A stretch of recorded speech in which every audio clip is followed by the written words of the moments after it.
funds are always on the hunt for ways to make money, and one trend that appears to be forming is hedge funds putting money to work in the reinsurance industry. Joining us on set this morning, Randy Swan, founder of Swan Wealth Advisors. Good morning, Randy. Good morning. Thanks for having me on. Warren Buffett has made a bundle in the reinsurance business. So how do you plan to use your fund to capitalize on this industry? Well, it's definitely not a new concept. Berkshire Hathaway has been doing this for decades, and other money managers have done this recently.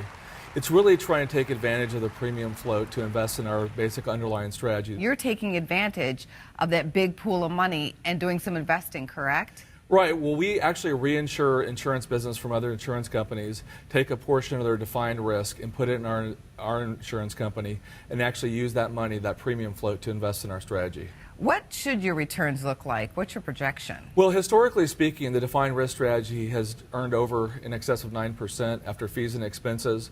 With a very conservative premium to capital float of 2 to 1, we expect to be able to generate ROEs in the low 20s. And more importantly, it's also in a tax-deferred nature. I noticed that a lot of this business is happening in Bermuda. Last year, 41% of these reinsurance funds were acting in Bermuda. So why is that? Well, Bermuda established itself as the gold standard in reinsurance, so they've properly positioned themselves and maintained that competitive edge against other locals around the world.